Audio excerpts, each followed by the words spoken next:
dudas. Bueno, gracias. Bueno.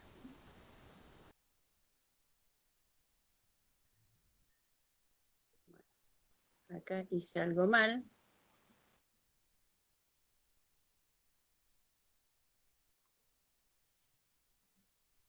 Porque no se comparte, pero bueno.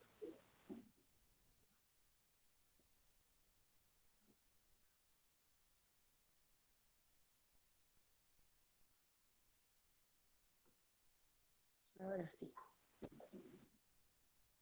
Bien. Bueno, todo en orden. Ver la presentación, se está grabando, todo bien, ¿no? Sí, todo bien. Sí. Bien. Bueno, vamos primero a hacer un pequeño resumen muy breve de todo lo que vimos hasta ahora, que son las cosas, los conceptos que vamos a retomar de la primera parte para analizar estas plagas, ¿no? Primero, bueno, ¿qué cosas tenemos que tener en cuenta para ver si una plaga es plaga, en qué momento, por qué? O sea, hablamos de plaga más allá de la vieja definición del Ministerio de Agricultura, de aquello que causa un daño económicamente rentable, que le afecta a la rentabilidad de la producción. O sea, eso es lo que consideramos plaga, no un bicho que ande por ahí. Entonces, ¿para qué? ¿Qué cosas? Bueno, lo que vimos, régimen alimentario, saber de qué órgano provoca la herbivoría, cuál es el rango de hospedantes, porque recuerden de que acá no solo estamos en un cultivo, estamos en un agroecosistema que tiene distintos cultivos y muchas veces ese mosaico que está en el paisaje es el que nos determina un poco las plagas que aparecen, las especies que aparecen y su dispersión, ¿no? Su biología. Acá vamos a hacer mucho hincapié en estas cosas, el voltinismo, o sea, el número de generaciones por año que tiene, y la forma y el lugar de invernación, ¿no? El voltinismo, porque recuerden que los insectos no regulan la temperatura corporal, por eso los denominamos poiquilotermos. Por lo tanto, el número de generaciones anuales puede variar según la temperatura, según la latitud, según la altitud, puede variar según los rangos de temperatura, excepto en aquellas especies que son univoltinas o bivoltinas así muy fijas, ¿no? Porque evolutivamente fijaron eso. Todo lo demás ese voltinismo va a ir a cambiar y es lo que básicamente nos lleva a que en verano sea las generaciones mucho más cortas, voy a cerrar la ventana, mucho ruido en la calle.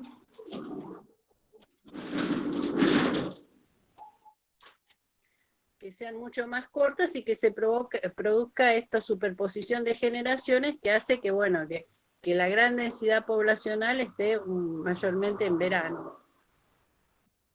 La invernación, ¿por qué? Bueno, porque también la forma de comenzar la colonización de una especie en un cultivo va a depender de cómo y dónde inverna.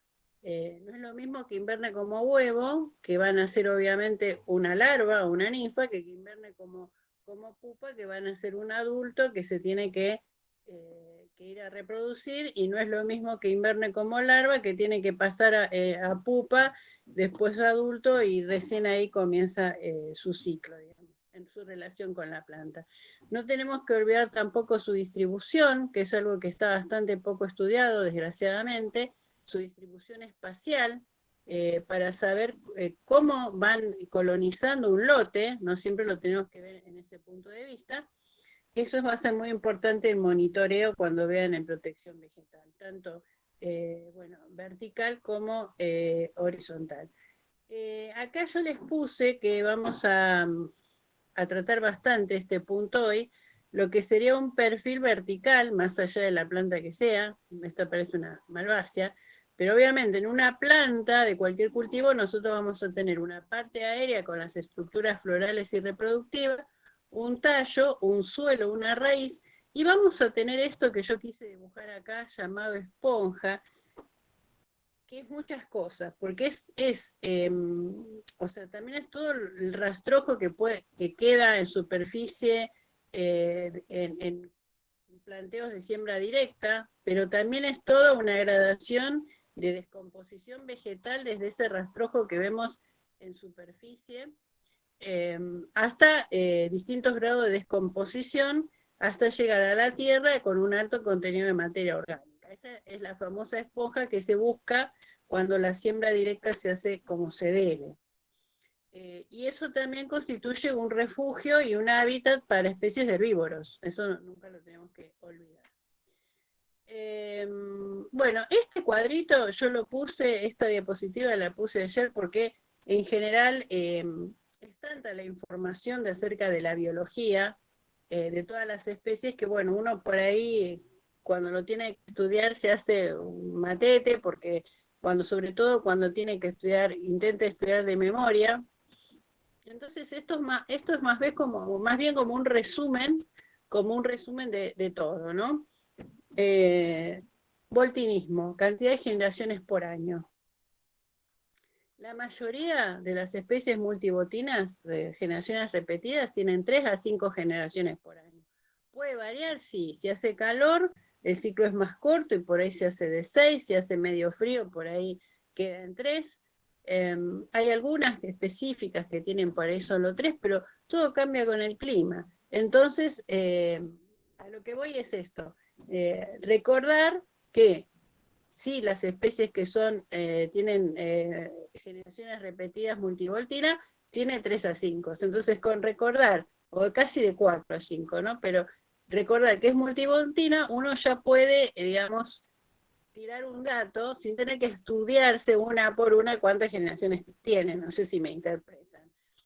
En cambio, hay que saber, lo que sí hay que saber bien son los casos específicos de univoltina.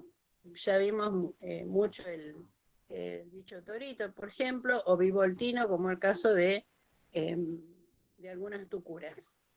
O sea, la idea, esto es como casi una forma de estudiar, pero además de fijar los conceptos, es que excepto esos casos especiales que son unio, bivoltina, o la chicharra que tiene generaciones retardadas, todo el resto tiene multivoltina repetida, 3 a 5, 4, 5, 6 generaciones por año. O sea, más o menos para que se imaginen y que vayan internalizando que ese es el ciclo que va a tener un insecto a lo largo del año. O sea, excepto los casos particulares, su ciclo se va a repetir de 3, 4, 5, 6 veces a lo largo del año, con generaciones más cortas en verano, por la temperatura.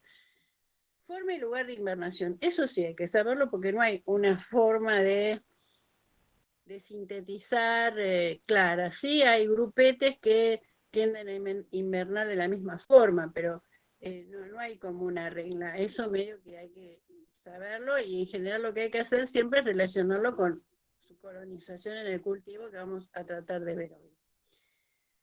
Respecto a los huevos, ¿dónde ponen los huevos? Al lugar, recuerden siempre que una hembra de cualquier especie de insecto lo va a poner cerca de donde se tenga que alimentar esa larva o esa ninfa que nace. Que ustedes recuerden que son muy chiquititas, que los huevos tienen 1 milímetro, que van a ser un individuo obviamente de ese tamaño, porque si no, no entraría en ese huevito, y tiene que estar cerca de donde comen, porque si no muere. Es más, mueren muchísimo porque muchas veces no los ponen tan cerca, pero, o sea, es una cuestión de razonamiento. Si se trata de una defoliadora, de una oruga defoliadora, lo más probable es que los huevos lo pongan las hojas.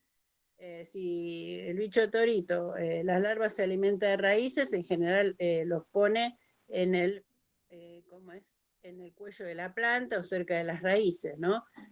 Muchos los ponen, algunas orugas cortadoras, en rastrojos o en la maleza, en general siempre en un vegetal, ¿no? Es raro encontrar un huevo en el suelo, quizás las tucuras, pero porque lo ponen en una goteca, en una forma de protección. Ahí puse, si es dentro o fuera, ¿qué quiere decir si es dentro o fuera? Si está dentro o fuera del tejido, me olvidé de poner. Eso sí es muy importante. Vamos a ver que hay especies que lo ponen fuera del tejido, o sea, no tienen ovipositor, ya le voy adelantando como todos los lepidópteros. Siempre van a ponerlo fuera del tejido. mientras que otros, como algunos dípteros, por ejemplo, los ponen dentro del tejido. Y esto es muy importante para las estrategias de control. Pero bueno, lo vamos a ver más adelante, porque si los ponen fuera del tejido, les adelanto, esas larvas tienen que nacer y entrar en el caso de que se alimenten del interior de la planta. Eso da lo que se llama una ventana de aplicación. Lo vamos a ver bien con diatraída. Y en cuanto al número de huevos, bueno, les tiro así tipo resumen, como para decir, más o menos son valores normales comunes que vemos en huevos. Un número bajo de huevos, más o menos 100 huevos, las chinches son medias, pocos huevos, no ponen demasiados. Lo medio, la mayoría 500 a 600 huevos, y después hay algunas que ponen muchos, como orugas cortadoras y algunas podópteras que pueden tener más de 1000 huevos. Igual recuerden que los insectos son mayormente R estrategas, por lo tanto se juegan a tener muchos huevos y por ahí de esos sobreviven 2 o 3 que llegan al estado adulto. Eso es de la plaga. ¿Qué pasa con del cultivo? Bueno, básicamente su fenología. Nosotros lo vamos a ver muy por arriba esto. Ustedes en la clase de hoy en granos van a verlo mucho mejor porque no es tan simple el desarrollo de un cultivo. Pero acá sí vamos a ver en estas cosas fundamentales. Para estos cultivos extensivos sabemos que son cultivos anuales, del que vamos a cosechar el fruto o el grano. Entonces vamos a tener una etapa de siembra y germinación, un ciclo vegetativo, un ciclo reproductivo. Y bueno, vamos a tratar de ver, con lo que ustedes vieron de producción vegetal o lo que sea, qué momentos pueden ser críticos, qué momentos, lo que vemos en el práctico de interacción, en qué momentos puede haber compensación, en qué momentos puede haber tolerancia, tanto dentro del cultivo como entre cultivos. Eso es muy importante, y su ubicación en el tiempo, y sobre todo digamos, la superposición entre el ciclo de la plaga y el ciclo de cultivo, que muchas veces eso es lo que le da la categoría de plaga. Bueno, entonces ya sabemos lo que tenemos que saber de la plaga y más o menos lo que tenemos que saber del cultivo. Recuerden que en el práctico de interacciones nosotros salimos un poco del tema del régimen alimentario y hablamos de lo que ese régimen alimentario particular de una especie le produce a la planta o al cultivo. Entonces acá nos vamos a manejar con ese criterio. Por ejemplo, reductores del stand de plantas, esto obviamente es crítico en el momento de siembra emergencia en estos cultivos, ¿no? O sea, como uno de los factores importantes es la cantidad de plantas por hectárea que yo voy a tener, cualquier cosa que al inicio del cultivo me provoque esa reducción va a ser grave, ¿no? Gusano blanco, orugas cortadoras, aves. Acá tenemos esto seguramente será un aspecto visto de afuera del gusano blanco, que suele comer y arrastrar hacia abajo de las plántulas, y una oruga cortadora, bueno, vamos a ver bastante. Reductores de absorción de agua y nutrientes. Obviamente son más o menos lo mismo, por lo menos los rizófagos, no las aves. Pero todos los insectos que coman las raíces, bueno, va a afectar la absorción de agua y obviamente de nutrientes, por reducción de la masa radicular. Y obviamente también eso va a ser más importante cuando la planta es muy chiquita, cuando su radícula, una plántula, una sección de la raíz puede llegar a matar a la planta, mientras que si tenemos una gramínea ya madura, con alta cantidad radicular, o un árbol, probablemente no nos afecte. Gusano blanco, gusanos, este es el más común que vamos a ver. Gusano alambre, recuerdan que era la larva elateriforme, esta era la larva escarabiforme. Otro temita importante de recordar.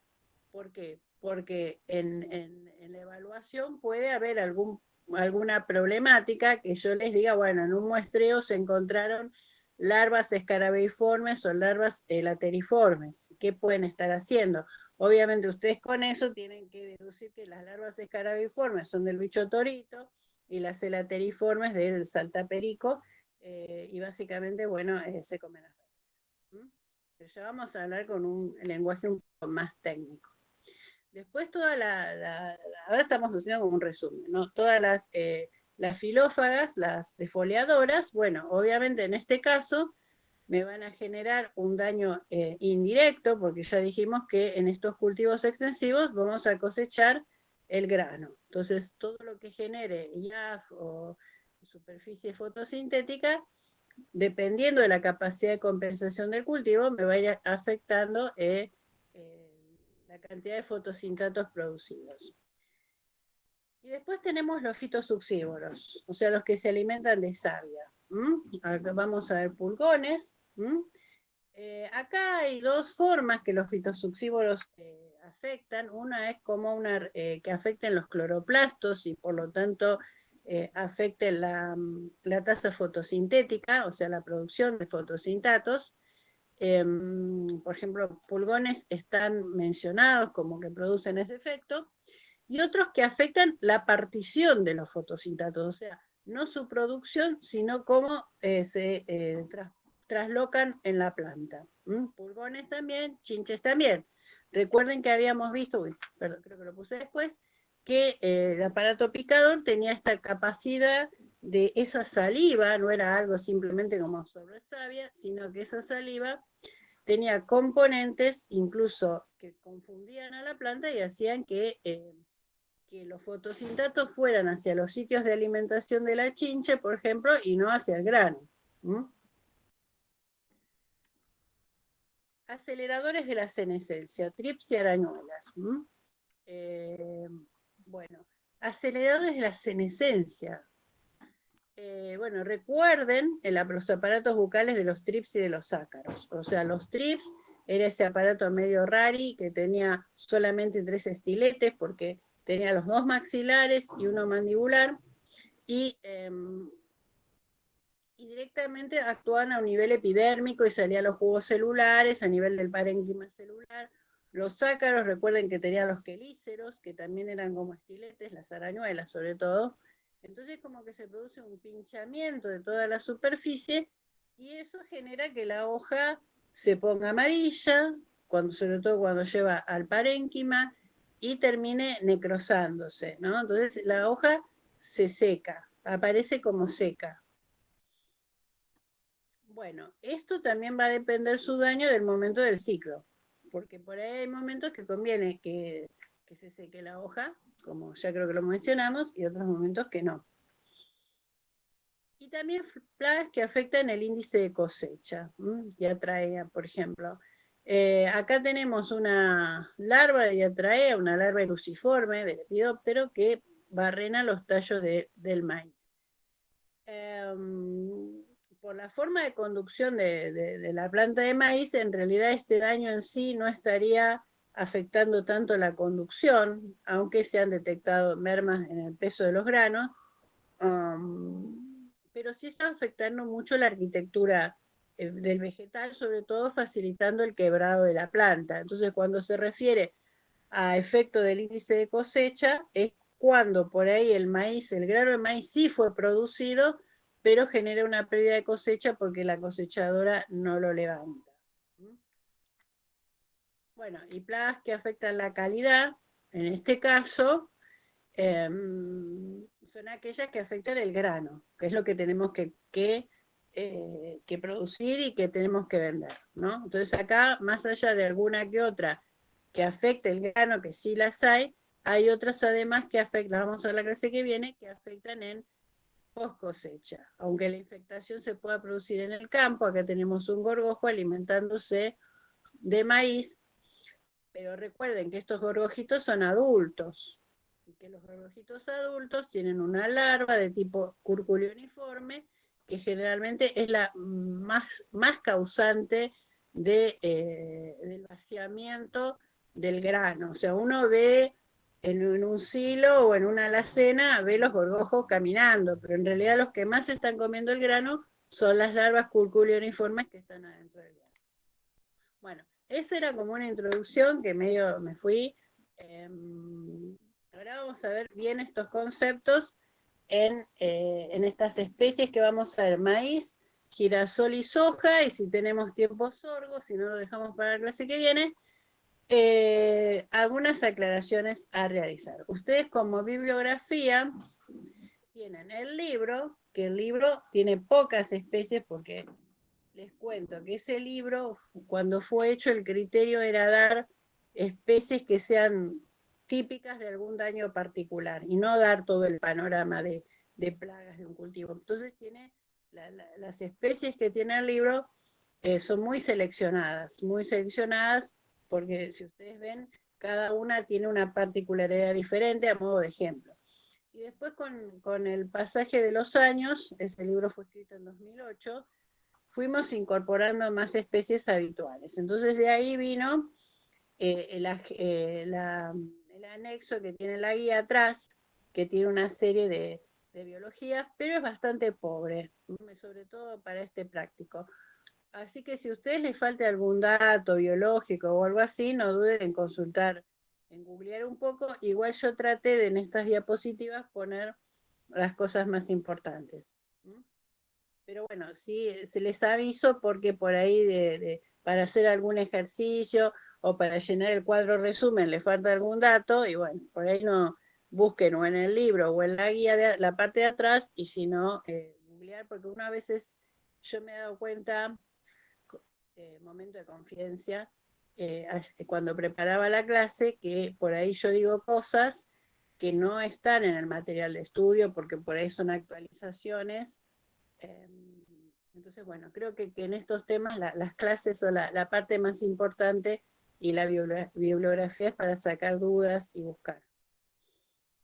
Bueno, también en la guía van a encontrar una lista enorme de especies de insectos presentes en los distintos cultivos. Algunos están señalados con un asterisco, se supone que estas son las más importantes. Pero bueno, eso varía tanto de año a año y de década a década, que bueno, vamos a ver un ejemplo hoy, que es solamente una guía. En esta presentación están las especies que son más importantes al día de hoy, en estos, digamos, de hace unos años. Siempre pueden aparecer una nueva, dejar de ser importante alguna. Bueno, vamos a ver primero maíz. Diloboderus abderus, gusano blanco; Conoderus sp, gusano blanco, alambre. Nunca le damos mucha bolilla a los gusanos alambre, no son tan comunes en el ambiente, pero bueno, tradición oral los ponemos. Orugas cortadoras, varios géneros: Aerotis, Porosaerotis, Peridroma; Dicelos surcatus, la chinche de los cuernitos; Spodoptera frugiperda, la oruga militar tardía o cogollera; y Diatraeasa caralis, el barrenador del tallo. Bueno, entonces ahora los vamos a ver según la clasificación inicial que dijimos. Reductores de stand. Acá es muy importante, lo van a ver sobre todo en producción de granos, pero bueno, una de las cosas fundamentales de cualquiera de estos cultivos que vemos hoy es, como dije hace un ratito, el stand de plantas, ¿no? El número de plantas por hectárea, por metro cuadrado, como lo que sea.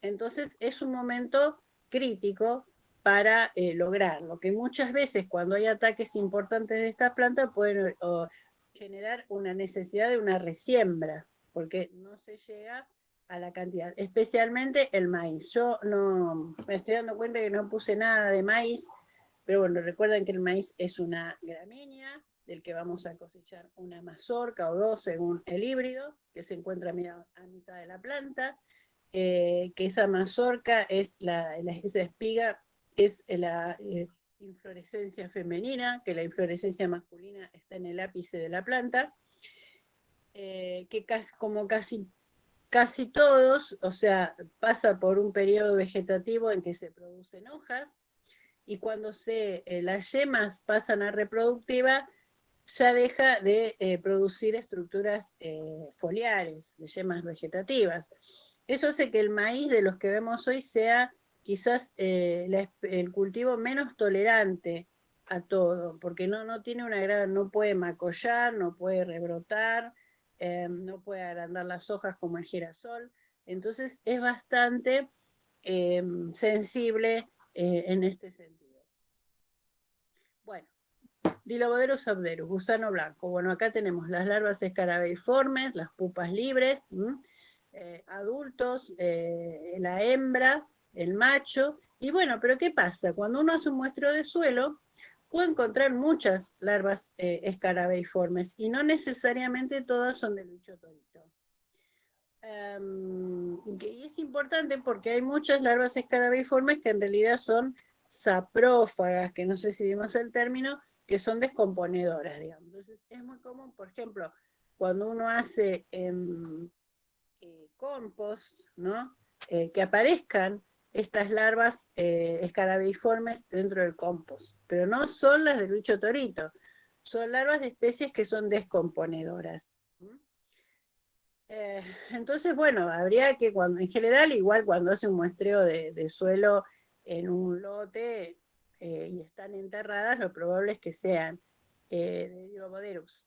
Pero bueno, acá hay, si bien la diferencia, no lo puse acá entre larvas, porque es muy difícil diferenciar larvas, es más, les cuento que son por la distribución de los pelos de las setas alrededor del ano, que se hace la diferenciación exacta y hay claves para eso, pero digamos, de una forma más práctica o más común está esto. Por ejemplo, el bicho torito tiene una cabeza bastante ancha, aunque eso puede variar según cuando están por mudar. Cualquier larva, cuando está por mudar, tiene la cabeza, como es muy rígida, mantiene el tamaño del estadio anterior, pero el resto del cuerpo en una larva se suele ensanchar, entonces parece cabeza chica. Y cuando recién muda, puede engañar esto. Pero bueno, una de las pistas más comunes que dan es que el bicho torito tiene la larva, estamos hablando, ¿no? La cabeza bien ancha y es media rojiza. Mientras que otras especies de escarabeidos tienen la cabeza de color caramelo y bastante más chica. Pero bueno, todo también está de la situación que uno esté. Bueno, ya la vimos una vez y esto les tienen que quedar grabado, que lo que tiene Diloboderus es que una de las especies que damos como ejemplo de univoltina, tiene una sola generación anual. No cansamos de repetir.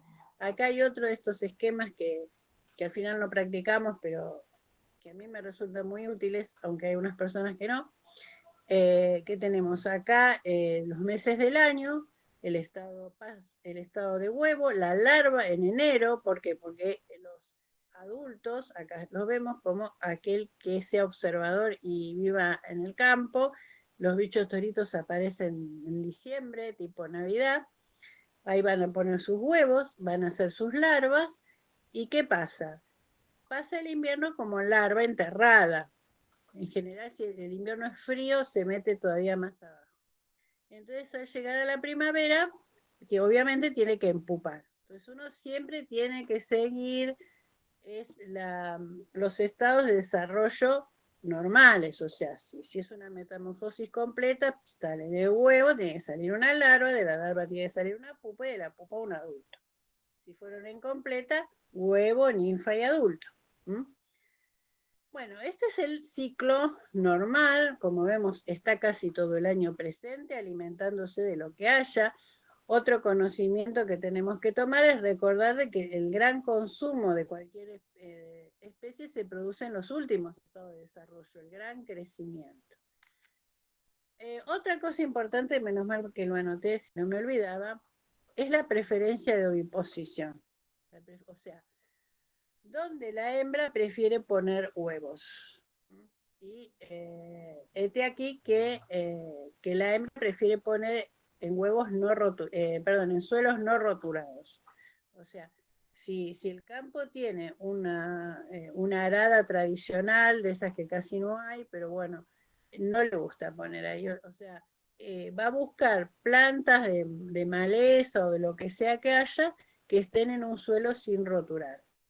Por eso típicamente fueron plaga de pasturas o justamente de maíz. ¿Por qué? Porque cuando no estaba la siembra directa, en general se abría una pastura, o sea, un lote estaba en pastura unos 4 años, 5, como para reponer el suelo, y después se lo roturaba para iniciar un ciclo agrícola. Y generalmente se lo iniciaba con maíz, por unas cosas que, bueno, porque la soja era demasiado fértil y medio se iba. Entonces en general se abría con maíz. Entonces, claro, esa pastura pues estaba llena de gusano blanco, que la pastura más o menos le hacía porque tiene un sistema radicular muy, muy desarrollado, un pastizal, ya había como cierta convivencia, pero cuando se abría la pastura con un maíz, ¡zas! Todas esas plántulas de maíz eran comidas y morían. Pero ahora con el tema de la siembra directa, como que se generalizó Diloboderus y ahora como que puede estar en cualquier parte, si no hay roturación del suelo. Bueno, acá tenemos una hermosa larva de escarabiforme, de bicho torito, la cabeza bien roja y grande. Me gustaba esta foto porque se le ven bien los espiráculos y atrás luz se le ven las tráqueas, recuerden el sistema respiratorio, por lo que difunde el aire. Y suele haber esta colita, parte terminal del abdomen negra, que es la ingestión de tierra que suele hacer junto con las raíces. Polifitófago, o sea, no puede alimentarse de raíces de lo que sea.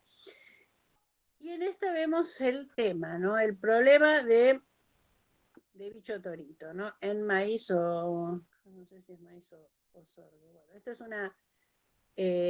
un esquema de Brasil, o sea que como es el tema, es que están un poquito corridas las cosas, va, más o menos. Porque allá digamos que la primavera comienza antes, no hace tanto frío como acá. Pero digamos, volvemos a lo mismo. Enero, los adultos ponen los huevos y van a ser las larvas que van a pasar el invierno enterradas. ¿Y qué pasa? Cuando llega la primavera, justo agarra el momento de crítico, que es la determinación del stand de plantas muy chiquitas con larvas muy grandes que van a alimentarse de esas raíces y van a afectar el stand de plantas. Como digo, acá está un poquito corrido porque es de Brasil y bueno, ellos siembran antes, todo antes. Recuerden cómo cambia el clima. Y finalmente se produce la pupa. Por ahí, cuando la planta está más grande o cultivos más grandes, no afecta tanto porque va a comer raíces. Por ahí hay una disminución de la absorción radicular, pero no mata la planta. En cambio, si una larva se come la raicilla de una plántula, esa planta muere, disminuyendo el stand de plantas. Entonces, Diloboderus suele ser plaga de todos los cultivos que se siembran en primavera, porque hay una coincidencia entre el estado larval que sale del invierno con una gran voracidad y plantas chiquitas. Igual la semana que viene vemos en trigo otra problemática que tienen bicho torito en trigo. Bueno, reductores del stand de plantas, bueno, ya las vimos, estas famosas orugas cortadoras, orugas del género Agrotis, no Agrostis, que es un pasto, error común en parciales, Agrotis. Hay varias especies, Agrotis ypsilon, Maléfida, otros géneros, Pedrioma sausa, Poros agrotis. No vamos a exigir tanto. Son orugas de la familia Noctuidos, todas. Vamos a ver que los Noctuidos es una familia del lepidóptero que se les trae en cuanto a problemas agrícolas. Son obviamente luciformes. Tampoco, esto se los puse para que vean, pero no van a haber reconocimiento de larvas porque realmente son muy parecidas. Son larvas más bien oscuras, de colores verdosos, terrosos, con algunas franjas, que son de nocturnas, de alimentaciones nocturnas,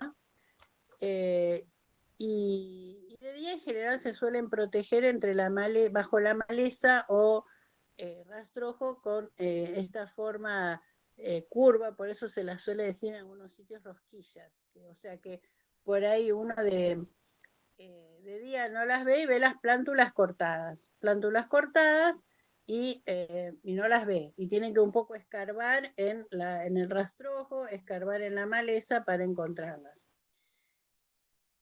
De nuevo se las muestro, no vamos a hacer reconocimiento, pero son los distintos tipos. Esta es la famosa rosquillas, como les digo, que uno encuentra en los costados de los cultivos. Y acá les puse los adultos, pero se los puse en la posición, las fotos de abajo. Esta es Agrotis Y, son muy parecidos. Hiperidroma sauce, sí, si uno le mira tiene un patrón diferente de estos circulitos, pero bueno.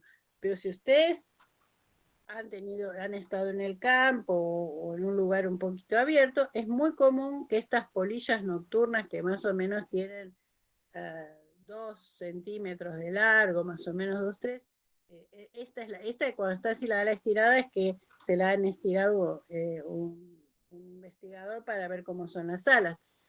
Pero la posición normal de estos adultos es esta, como el techo a 2 aguas y esta forma triangular. Y son todas estas que en las noches de verano vienen a la luz, sobre todo si uno tiene un muro blanco. Son todas, más allá del dibujo que tengan, casi todas corresponden a la familia Noctuidos. Y algunas son cortadoras y otras van a ser otras cosas que vamos a ver acá.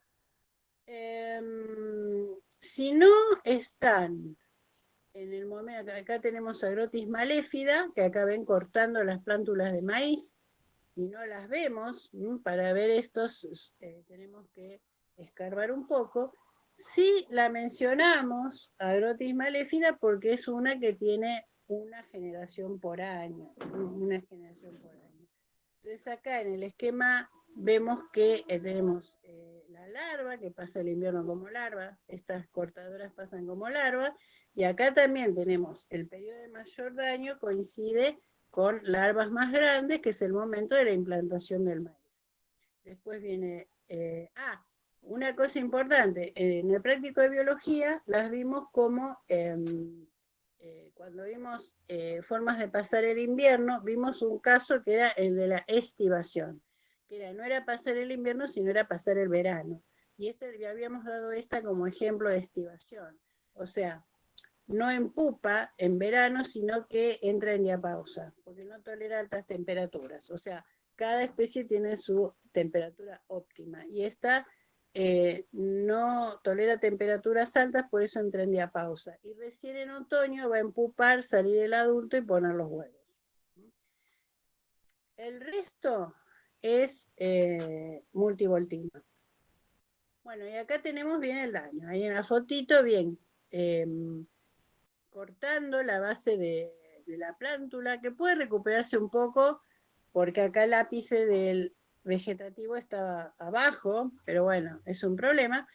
Y bueno, acá hay un tema que es por qué están estas especies, creo que ya lo mencioné en algún momento o no, que la naturaleza se comportan como defoliadora, pero cuando se encuentra, perdón, se encuentran con este paisaje, es que se comportan como cortadoras. O sea, cuando están, este paisaje que es una hilera de plántulas, y es lo único verde que hay. Es lo único verde que hay, después hay rastrojo o nada, según el planteo, y en esta planteo se hacen esto, o sea, van cortando una plántula y plazan a la siguiente, ni siquiera se terminan de comer, o a veces sí, la hoja caída. Entonces agarran una, agarran otra, y van por la hilera. Entonces uno por ahí va a inspeccionar el lote a la mañana, porque son de actividad nocturna o muy madrugadoras, y se encuentra con que hay hileras que faltan las plántulas. Y bueno, este es el caso problemático. Dice acá, diferencia de distribución de siembra directa versus convencional. Convencional a partir de cabecera de lote, ¿por qué? O sea, en planteos tradicionales, no de siembra directa, lo que pasaba era que se buscaba el suelo despejado, la cama de siembra bonita, todo roturado, salían las plántulas. Entonces, ¿qué pasa? Las hembras, la mariposa, va a poner, como le dije, los huevos donde pueda comer algo la larva que van a hacer. Entonces, en ese ambiente en general le gustaba oviponer bueno, en las cabeceras de los lotes donde no estaba roturado, que podía haber maleza o restos de cultivo.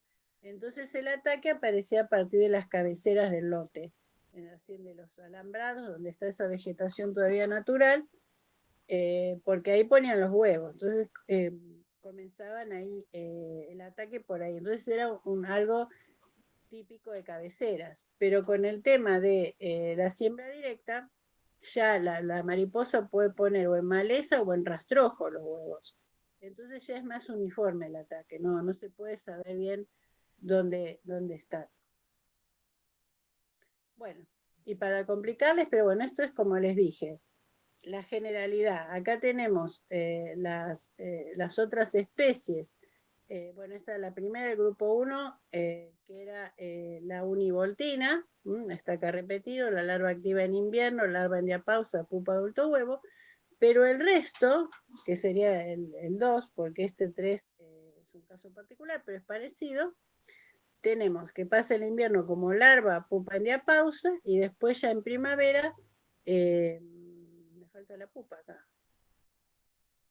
Ajá, ven, acá hay un error, falta la pupa, no puede pasar de larva, pupa en diapausa. Bueno, recuerden que acá tiene que empupar, la larva que está en diapausa tiene que empupar, sale el adulto, huevo, larva, pupa, adulto, acá también faltaría el huevo,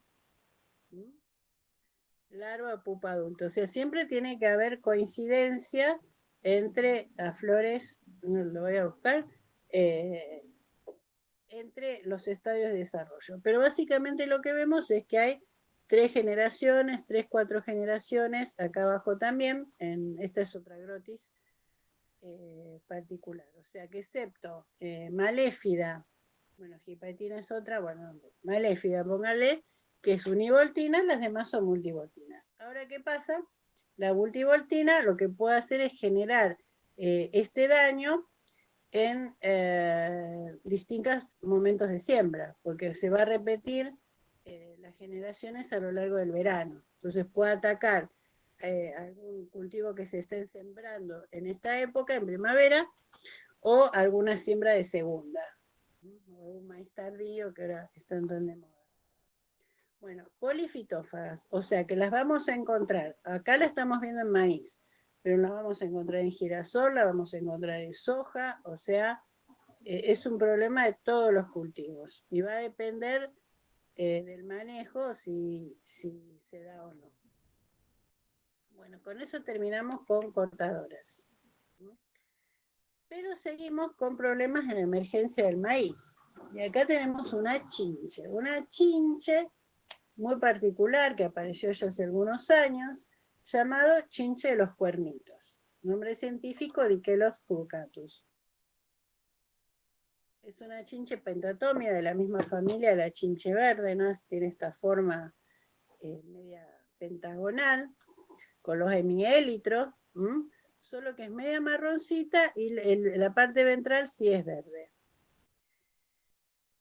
Y bueno, ¿qué pasa? Estas cosas raras que uno después de analizar el problema se da cuenta de por qué viene, por qué una chinche me afecta a las plantas que están estableciéndose en maíz. Bueno, el tema es que tiene una saliva muy tóxica que afecta a las plantas y las deforma y no desarrollan bien, ¿no?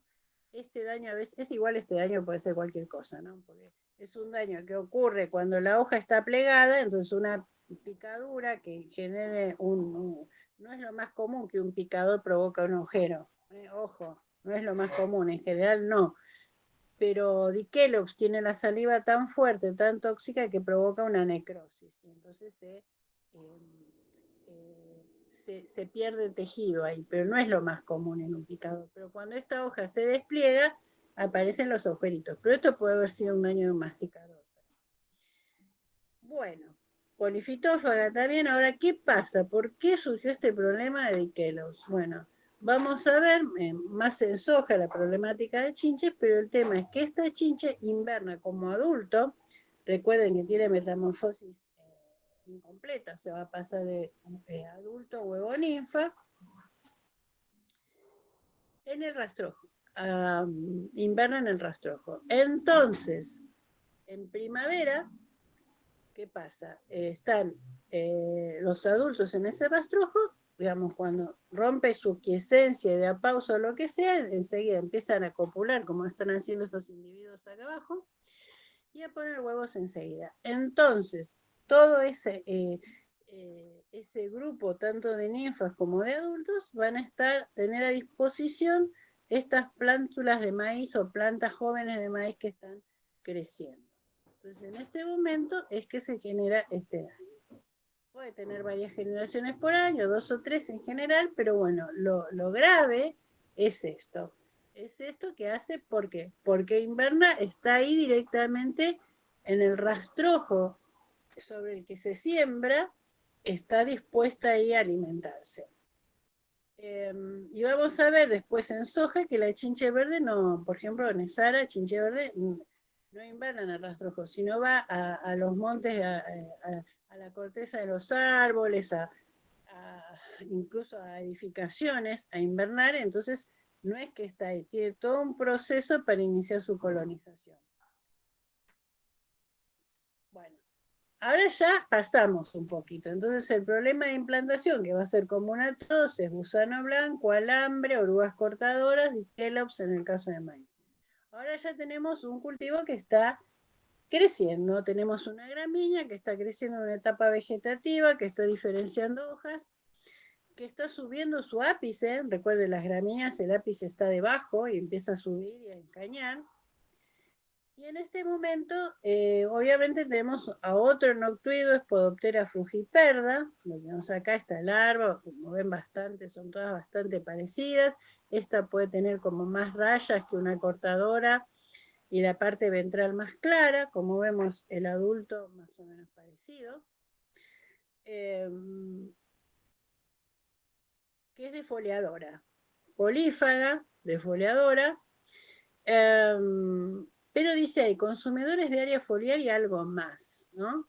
Y el tema es que en maíz, además de alimentarse de hoja, le encanta meterse adentro del falso tallo del maíz. Ustedes se imaginan la planta de maíz. Está el ápice debajo, se forma un falso tallo formado por las vainas de las hojas, y el ápice está ahí abajo y comienza a subir de a poco. Y en ese lugar le gusta meterse cogollera, que a veces no es fácil de ver. Uno la puede ver, puede haber un daño de hoja, pero a veces cuando inspeccionan las plantas ve las heces, los excrementos que va dejando hacia afuera. Y de ahí recibe su nombre de cogollera, porque agarra el cogollo, que es una forma vulgar de hablar del ápice. Y obviamente una planta de maíz sin ápice no va a progresar demasiado. Por ahí sí, porque su espiga femenina es lateral, axilar, pero bueno, no va a ser una planta con buena arquitectura. Entonces es una de las plagas graves del maíz. Bueno, acá tenemos la oviposición, ovipone sobre el tejido, porque los lepidópteros, yo lo voy a decir un montón de veces, no tienen ovipositor. Todos los lepidópteros, todos los lepidópteros, todas las mariposas y polillas no tienen ovipositor. Las hembras tienen un gonoporo, un agujerito por donde sale el huevo. Entonces siempre los huevos lo ponen sobre algo, no dentro de ningún tejido. Bueno, 3 o 4 generaciones por año, o sea, multivoltina repetida, en pupa en el suelo. Y acá vemos una problemática particular que tiene Spodoptera, que no tolera temperaturas inferiores a 8 o 9 grados. Y eso es, ¿podemos tener Spodoptera en provincia de Buenos Aires? Sí, podemos tener, pero no la primera generación. Entonces, ¿cuál es la problemática que tiene Uruguay cogollera? Bueno, acá conseguí un mapa de temperatura media de julio, de invierno, digamos. El invierno lo pasan como pupa. Y entonces, ¿qué pasa? Estamos en invierno en julio. Tenemos zonas, acá hice una línea con más o menos temperaturas de 8 o 9 grados, acá, según el color. Y tenemos zonas que están por encima de los 9 grados, zonas importantes agrícolas, y zonas por debajo. de los 9 grados. Entonces, ¿qué va a pasar? Que arriba de esta zona, toda en la zona de Santa Fe y norte de Córdoba, bueno, esa pupa invernante va a eclosionar en un adulto. O sea, estamos en primavera y ese adulto va a poner huevos y van a nacer larvas. Entonces, las siembras de maíz de estas zonas van a estar, aunque sean larvas chiquitas, van a estar expuestas al ataque de cogollera. Mientras que por debajo de esta zona, o sea, vamos a tener una primera generación temprana de esas 3 o 4 generaciones que pueden afectar la siembra de maíz. En cambio, por debajo de estas pupas, si quedaron algunas pupas enterradas, para pasar el invierno mueren, sobre todo si la temperatura del suelo no es deseada, mueren. Entonces, no se va a producir esa generación temprana inicial que por ahí es la que va a perjudicar el cultivo. Este cultivo en particular, aunque también la siembra va a ser más tardía que más arriba, ¿no? Pero bueno. Entonces, ¿puede ser afectado cogollera en región pampeana? Sí, pero va a ser la segunda generación que va a migrar del norte. Entonces el ataque va a ser más tardío. ¿Puede afectar igual? Y sí, porque también puede afectar en un vegetativo un poquito más avanzado. Bueno, esto es para que vean toda la problemática que tiene el tema plagas, ¿no? Cómo varía. Es mi mayor anhelo es que ustedes se vayan de este curso teniendo toda esta dinámica que las plagas tienen, que no nos podemos decir, apareció tal especie en tal lado. Es la consecuencia de una serie de factores enormes y sobre todo en nuestro país que es tan largo y tiene regiones agrícolas en distintas latitudes y estamos además conectados con Brasil, bueno, la dinámica es muy compleja. Bueno, con eso terminamos la más importante, que es Spodoptera para maíz. Y vamos al otro, que es los consumidores. Bueno, perrita, consumidores de tejidos que afectan el índice de cosecha, aunque pueden afectar también un poco el peso de los 1000 granos. Tenemos Diatraea sacaralis. Acá lo tenemos, el adulto es una mariposa, no es un noctuido, es un crámbido, es otra familia, caracterizada por ser un color más bien pajizo, el adulto, y tener unos palpos muy grandes. Ustedes recuerdan cuando vimos el aparato bucal de espiritrompa, en espiritrompa, que tenía, la espiritrompa era de origen maxilar y tenía unos palpos labiales de costado. Bueno, en esta familia son muy grandes, con una larva luciforme, obviamente. Puede hospedar gramíneas en general, maíz, caña de azúcar, todas 3 o 4 generaciones por año, e inverna como larva en la caña, o sea, en el rastrojo del maíz. Adentro está la larva invernante. O sea, que llega la primavera, primero va a tener que empupar, también puede empupar como pupa, eso también depende si el invierno fue más o menos crudo. En definitiva, en primavera va a empupar o salir de adulto y reiniciar el ciclo, que en general se da con gramíneas más bien silvestres.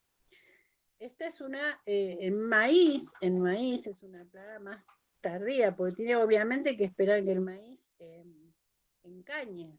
No va a atacar, puede llegar a atacar un ápice, pero en general en primavera va a buscar otras gramíneas, el tallo de otras gramíneas. Y va a ser túneles en la médula, ya sea de la caña o en el caso que vemos acá, de la mazorca, de la espiga. Si ustedes vieron la mazorca de maíz, tiene la parte del eje central, es como un tallo, es una médula, y entonces no afecta ni la conducción ni a los granos, está haciendo una galería en el interior de la médula, pero eso lo hace más frágil, las espigas se pueden caer. Y además puede favorecer la entrada de patógenos que generan el vuelco de la planta. No es fácil de ver. ¿Por qué? Porque el tallo el tallo de una planta de maíz, bueno, una foto media lejana, digamos, está envuelto por las vainas de las hojas. Entonces no es un daño fácil de ver si uno no, digamos, deshoja un poco una planta, no mucho, porque está afectando el rendimiento, para verlos, aunque sean los agujeros de salida. Como les dije recién, y acá se los vuelvo a poner, los lepidópteros nunca oviponen dentro del tejido. Entonces acá tenemos un ejemplo de una especie que está alimentándose dentro del tejido. La larva se está comiendo la médula. Entonces, ¿cómo hace? La mariposa va a poner los huevos, que son los que están acá, chiquitos, ahora lo vamos a ver un poquito más grandes, en la lámina de la hoja cerca de la caña. Cuando eclosionan, va a meterse, o se produce un crecimiento, y se va a meter entre la vaina y el tallo de la hoja, y ahí va, la larva al nacer va a perforar la caña y entrar. Entonces esto da lo que se llama una ventana de aplicación, para si uno quiere hacer un control químico. ¿Por qué? Porque entre que nace la larva y penetra, puede ser que le llegue el producto. Esto no se da, esta ventana de aplicación, en especies que oviponen dentro del tejido. Bueno, entonces se generó, no es algo muy desarrollado, pero un sistema, obviamente anda a encontrar cuando entran las larvas dentro del cultivo, estamos en un lote de maíz, entonces, si bien no sé si tiene tanto uso, ahora hay otros criterios, pero me pareció este ejemplo de este tipo de control que les voy a explicar ahora, de uso de la biología para determinar una estrategia de control, que es el monitoreo de los huevos. Entonces, este sistema que fue desarrollado en el INTA Pergamino más o menos hace 10 años, lo que hace se basa en dos cosas. Primero, en hacer un monitoreo de adultos. Entonces, el monitoreo de adultos se hace con esta trampa de luz, esto es INTA Pergamino. Recuerden que muchísimos insectos a la noche, sobre todo por confusión, más que por atracción, van en una trampa que está una luz, puede ser un tubo fluorescente o un tubo de luz negra, y para detectar la presencia de adultos, que son los que van a poner los huevos, obviamente. Entonces, lo que se hace es se monitorea, y cuando se encuentran más de 10 adultos en las trampas de luz, entonces ahí se va al campo a hacer monitoreo. ¿Por qué? Porque se piensa que si hay adultos presentes, es probable que estén poniendo huevos. Entonces se va al campo con una metodología particular y se busca los huevos. Y se tiene, ¿qué pasa? Los huevos tienen un cambio de coloración, porque en la cáscara, el corion de los huevos son transparentes. Entonces, cuando son recién puestos, son blancos, después van pasando al amarillo, después al anaranjado, y bueno, y queda el corion transparente una vez que han eclosionado las larvas.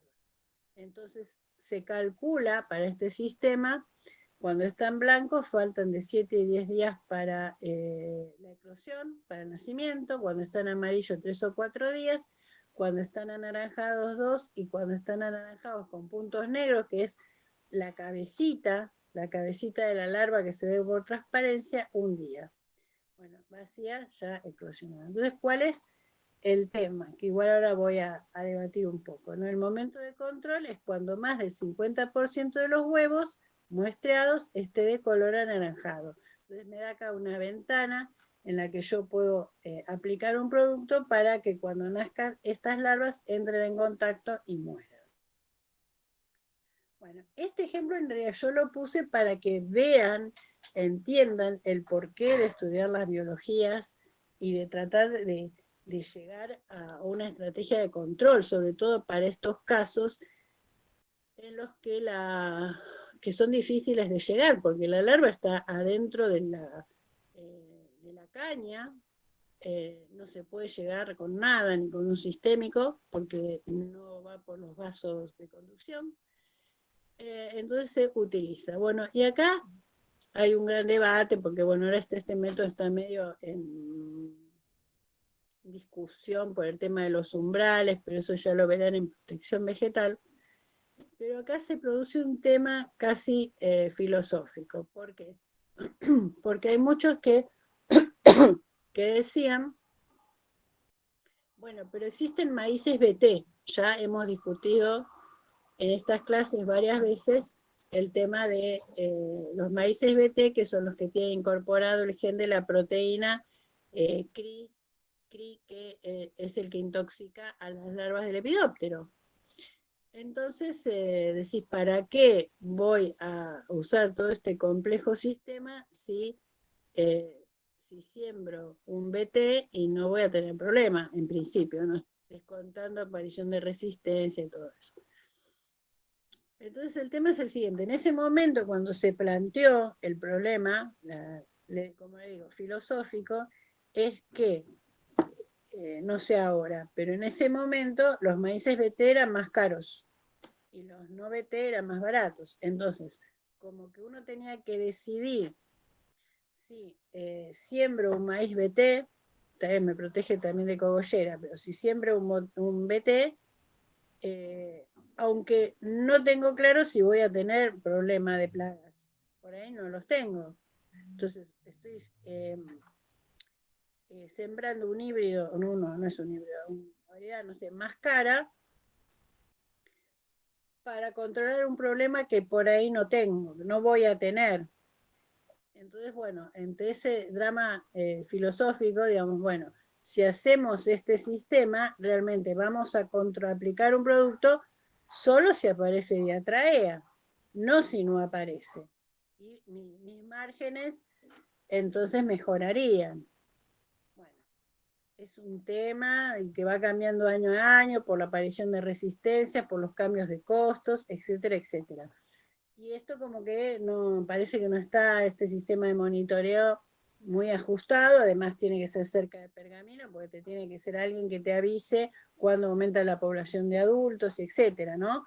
Y justo ayer estaba leyendo un trabajo que más bien sugerían un muestreo sistemático, que bueno, eso ya lo van a ver, para que solo, para ajustar más de hacer un control si está bien evaluada la población que tengo presente.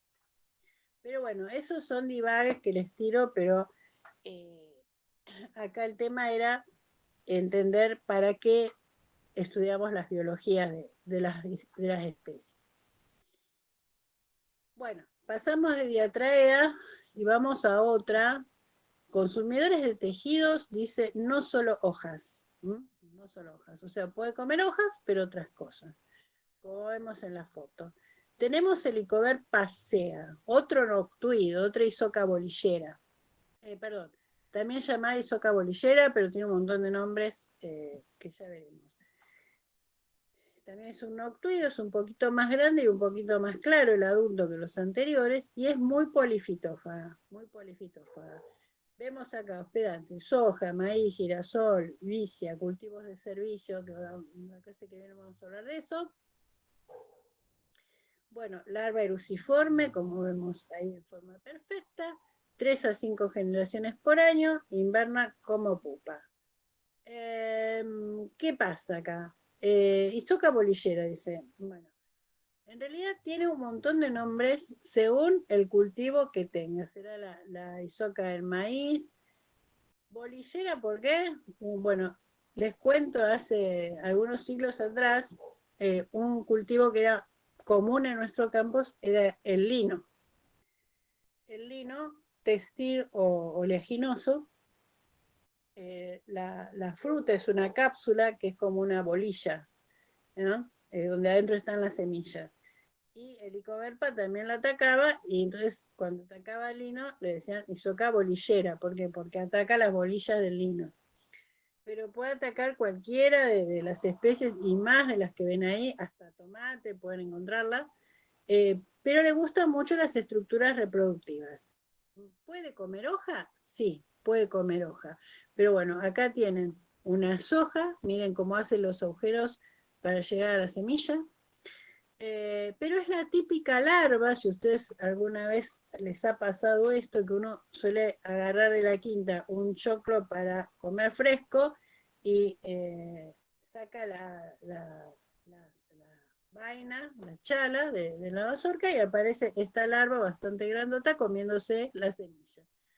Bueno, esa es Helicoverpa sea. En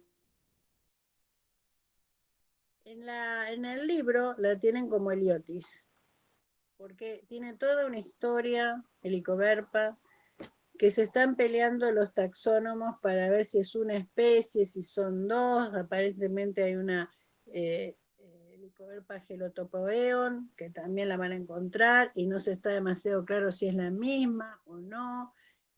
También virescens. Bueno, hay una chica de Marcos Juárez que está haciendo su tesis haciendo con biología molecular para determinar si es una misma especie o es un complejo. Bueno, acá un poquito con foto, un poquito más. La larva, esta es otra de los nombres vulgares que tiene, es Isoca de la pera del algodonero. Y esto que tienen acá es la fruta, digamos, la infructescencia del algodón. O sea, de ahí se va a abrir la cápsula esa y va a salir el algodón con la semilla. Entonces, le dicen, la pera es cuando todavía está inmadura, oruga de la pera del algodonero. Bueno, ahí en una posición más natural, y la pupa, que como ven son todas iguales, son esas pupas enterradas que uno a veces cuando mueve la tierra aparece. En este caso estaría haciendo un daño directo. Y bueno, y acá tenemos como un resumen de los momentos, les aclaro, de los momentos en que el ataque es crítico, ya sea por razones del ciclo de la plaga o por razones de la fenología del cultivo. Recuerden que no es que aparecen de la nada, o sea, están siempre en el agroecosistema.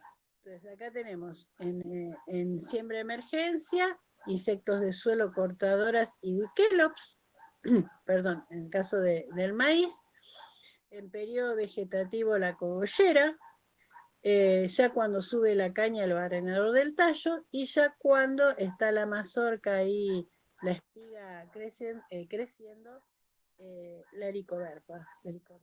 Pueden encontrar un montón de bichos más, tienen la lista y en la guía, pero bueno, esto es lo más crítico. Puede haber pulgones también, pero bueno. Lo más crítico es esto porque está justamente afectando factores de rendimiento importantes. El stand de plantas, el ápice de la planta, la arquitectura de la planta o el índice de cosecha y la calidad del grano.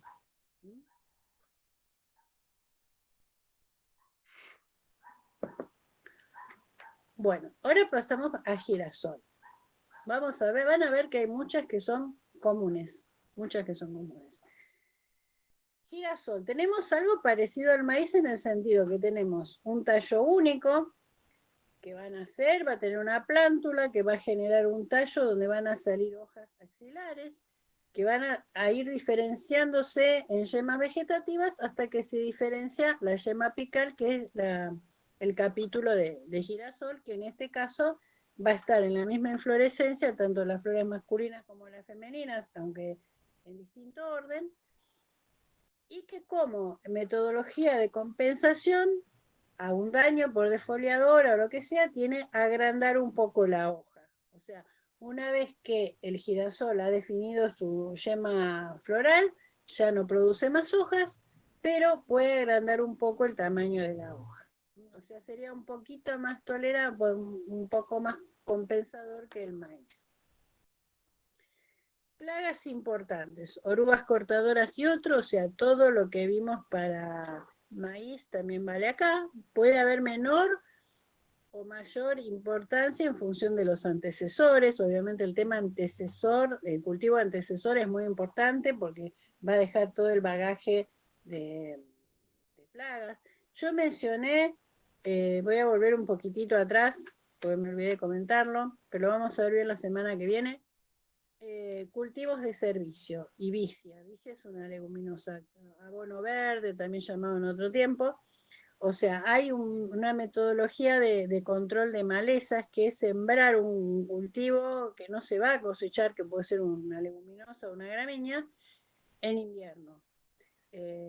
Pero bueno, eso vamos a ver la clase que viene, también trae aparejado, porque es un refugio de plagas también. Entonces, todo eso va a hacer que defina un poco también el panorama de plagas que tengo en la implantación del siguiente cultivo. Bueno, orugas cortadoras y otro, Rachyplusia nu, Hisoca medidora. Esta también es una defoliadora bastante polífaga, pero en girasol es más importante. Spilosoma virfigénica, la gata peluda norteamericana, y Miopsita monachus, que son las cotorras.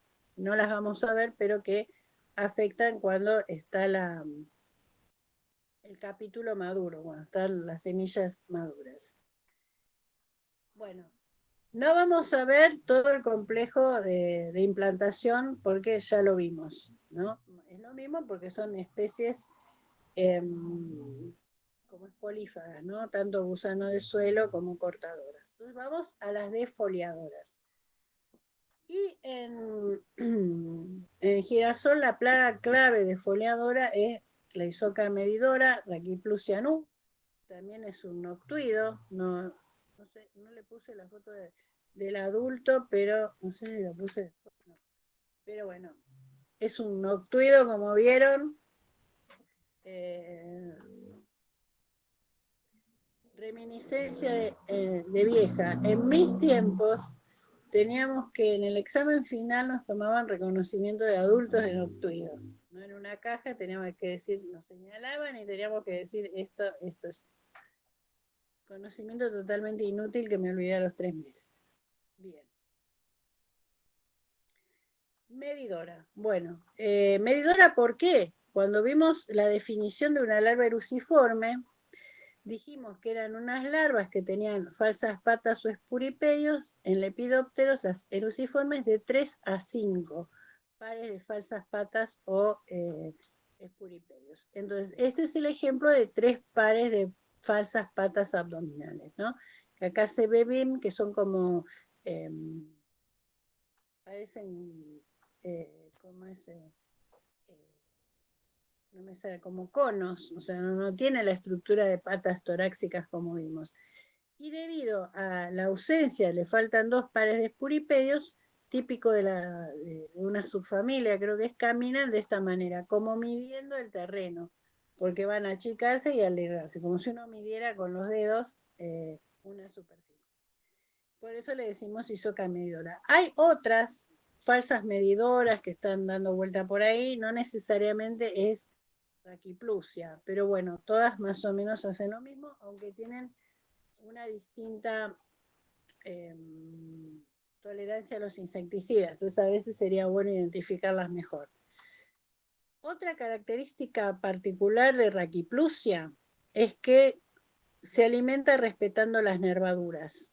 La nervadura, entonces todo esto creo que es una sola, pero acá en girasol vemos los agujeros respetando las nervaduras. No encontré foto, pero puede quedar la hoja totalmente comida, solo quedar el esqueleto de la nervadura, se dice esqueletizada.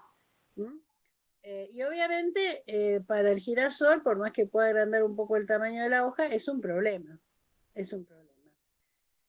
Otra cosa particular que tiene Rachyplusia es que empupa en la parte aérea, no en el suelo, aunque la pupa es bastante parecida como todos los noctuidos, pero empupa en la parte aérea. No desnuda, sino se hace así como un capullo de seda y muchas veces se dobla con 2 hojitas y está ahí en la parte aérea. 3 o 5 generaciones por año, inverna como pupa, bastante general para noctuidos, excepto las cortadoras que dijimos que invernan como larva. Y una característica sí que es importante, que es que no les gusta las gramíneas. A la medidora no le gusta comer pasto. Entonces, si bien es polífaga, o sea, puede alimentarse girasol, soja y otros puse ahí, pero malezas, hortícolas, o sea, muy polifitofa, pero no gramíneas. Eso es importante por si se pasa de un lote a otro con distintos cultivos. Si es una soja, si hay un girasol y una soja al lado, se va a pasar sin problema. Pero si hay un girasol y un maíz, al maíz no se va a pasar porque no lo come. Bueno, ¿qué más puedo decir? Nada más. O sea, hay que controlarla cuando aparece y no tiene mayores problemas, porque es una larva que está expuesta, o sea, si va a superar el umbral de daño económico, se controla y listo. No hay mayor problema. Una que puede aparecer en forma más tardía, porque también es polífaga, polifitófaga y puede andar entre varios cultivos, es Spilosoma virginica, también llamada gata peluda norteamericana. No es un noctuido, es de la familia Arctido, para que vean que no todo es noctuido. Bueno, y es una gata peluda que tiene como que la larva es eruciforme, miren, acá es clarísimo las falsas patas que tiene en el abdomen, en este caso tiene 1, 2, 3, 4 y la terminal 5, pares de falsas patas, y tiene distintas coloraciones, o sea, podemos encontrar con más anaranjada, blanca, amarillita, también casi negra, un marrón muy oscuro, casi negro, la misma población, es muy pintoresco. No son urticantes, importante para el manejo, es más, son re suaves, suavecitas, se van a alimentar de todo lo que haya ahí, es bastante tardío su ataque, pero bueno, cuando pasa girasol, voy a estar alimentándose de quinoa, de yuyo colorado, que esté en los alrededores, sobre todo latifoliadas. Bueno, no, es una defoliadora, va a depender un poco del momento del ataque, si es más grave o si ya está definido el rendimiento y ya no me importa tanto que se coman las hojas. El adulto es de color blanco, tiene el abdomen y unas pintitas, pero también las alas las apoya como techo de 2 aguas. ¿Por qué gata peluda norteamericana? Bueno, porque es norteamericana.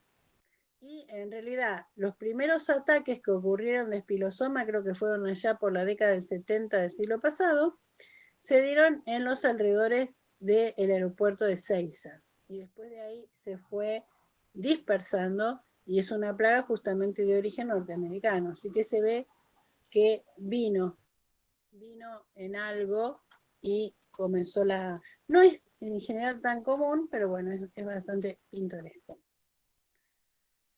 Bueno, vemos lo mismo de siempre, 3 o 4 generaciones por año, en este caso inverna como pupa. O sea, hasta ahora creo que los únicos lepidópteros que invernaban como larva eran las cortadoras, ¿no? Datitos como para ir estudiando. Bueno, girasol bastante sencillo, gusano de suelo, palomas también, nunca tenemos que olvidarnos de las aves, cortadoras, liebres, tampoco tenemos que olvidarnos que pueden, cada vez menos, pero puede haber. Hormiga, bueno, este es un problema que últimamente ha empezado a aparecer bastante por el tema de también la siembra directa, o sea, no se produce rotura de los hormigueros. Bueno, orugas defoliadoras durante el periodo vegetativo, chinches pueden aparecer, sí, puede aparecer chinches, pero acá la chinche ya alimentándose del grano, no puse foto porque no es algo tan común. Y bueno, y aves cotorra al final del periodo. Pero bueno, lo mismo que dije para maíz, ¿no? Siempre que hay que pensar en los momentos críticos, la emergencia, todo lo que sea defoliadora, porque va a afectar el IAF y el rendimiento, y después aquellos que generen daño directo, como chinches o aves, ya cuando la semilla esté en proceso de llenado. No hay, por ejemplo, detectado pulgones ni cosas raras, bueno, siempre pueden aparecer cosas raras. Y pasamos a soja. Soja, bueno, soja en realidad, ¿qué podemos decir de la soja? que es un cultivo muy tolerante, tiene una gran capacidad de compensación cuando está en periodo vegetativo, porque rebrota y rebrota. Depende de la variedad, pero algunas son las que se llama de crecimiento indeterminado. En las de crecimiento indeterminado son todavía más compensadoras porque pueden haber definido yemas reproductivas y seguir produciendo yemas vegetativas. Hay otras que son de crecimiento determinado, que eso está un poquito más restringido, pero en general estamos hablando de un cultivo con gran capacidad de compensación si las condiciones ambientales son adecuadas. O sea, puede tolerar hasta un 100% de defoliación en periodo vegetativo si después llueve y las condiciones son adecuadas. Bueno, y vamos a ver también que se repiten, hay algunas cositas nuevas, pero se repite. Orugas cortadoras y demás, me estoy refiriendo a insectos de suelo. No es muy afectada la soja, pero como le digo, hay que analizar cuál es el antecesor y qué había antes de en qué estaba ocupado el suelo antes de la siembra de la soja. Y después tenemos defoliadoras. Acá tenemos una nueva, aunque ya la vimos un poquito. Antecasia gematalis, orugueras leguminosas. Bueno, acá puse cualquier orden. Después tenemos un complejo de chinches, Nesara viridula, chinche verde, Pisodurus guildini, chinche de la alfalfa, Dichello fulcatus, chinche de los cuernitos, la del maíz. Y otras defoliadoras, Raquiplusianú, Isoca medidora, Spodoptera frugiperda, la cogollera o militar tardía, Coles lesbia, Isoca de la alfalfa, y me olvidé de poner acá también Helicoverpa, la misma la vimos, que se estaba comiendo ahí las vainas de la soja. Bueno, acá tenemos el ejemplificado del problema del cambio de tecnología de cultivo, ¿no? Esto dice plagas de la soja antes. Cuando se comenzó a sembrar soja, a difundir el cultivo, obviamente era con lambraza convencional, o sea, con rotura del suelo. Se sembraba mucho más grande, se sembraba con el mismo equipo de cultivos de escarda, 70 centímetros, ahora se siembra mucho más cerca.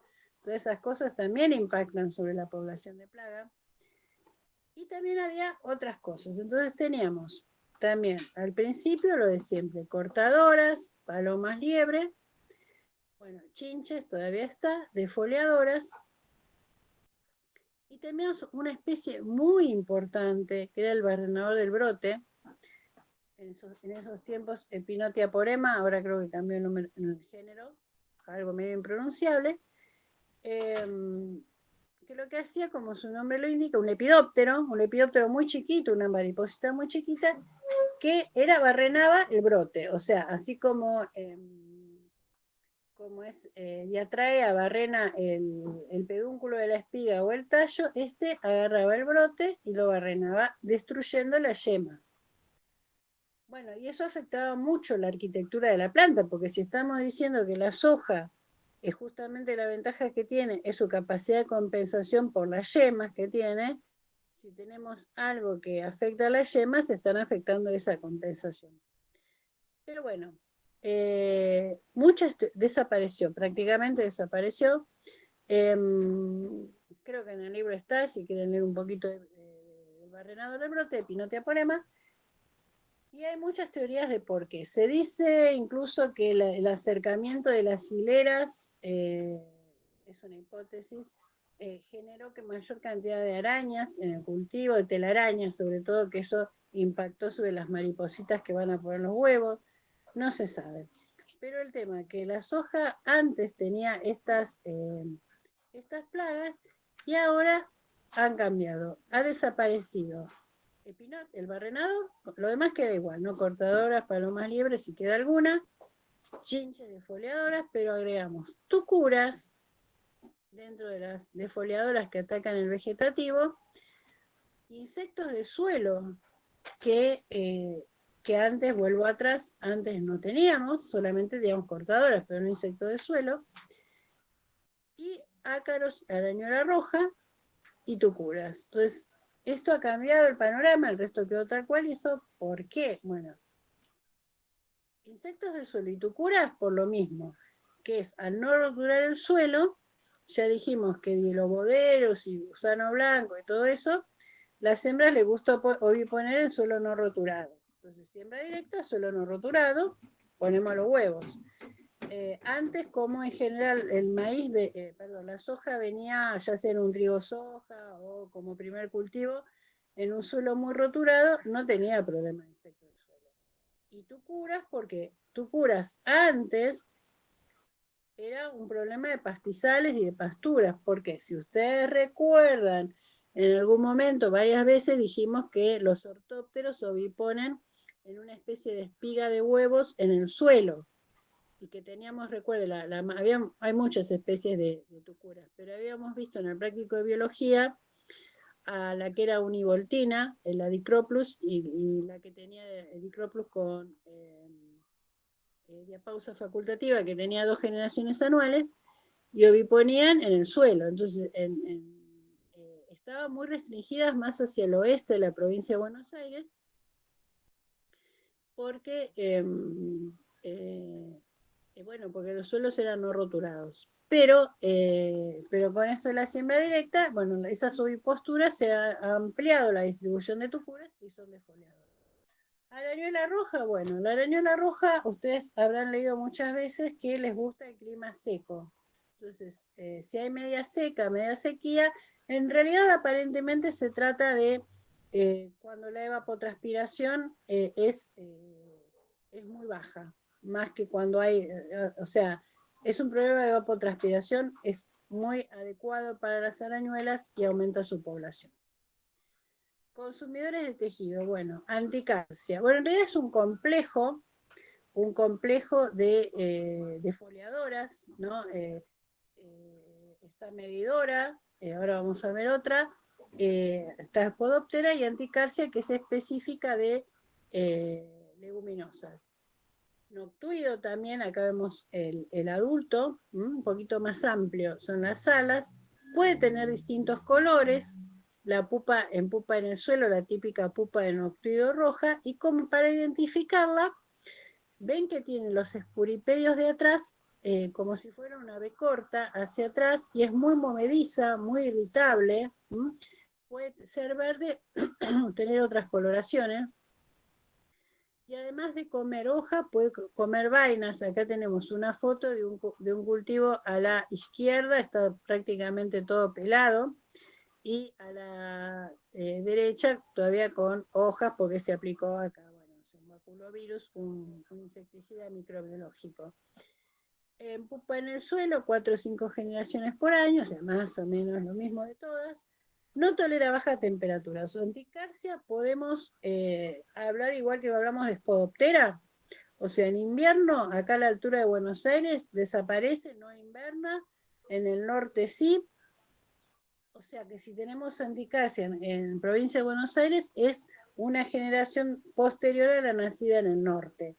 También les hablé de anticarsia para que traten de integrar temas, como ejemplo de un entomopatógeno, el Nomuraea rileyii, que genera una enfermedad, si hay alta humedad, una enfermedad blanca, un hongo es, y bueno, le afecta mucho. Entonces, a veces depende de la humedad que tenga anticarsia o no, o si la tuvo en Brasil, porque viene también de Brasil y allá están adelantados, entonces depende cómo le haya ido en Brasil para que venga la segunda generación a colonizar región pampeana.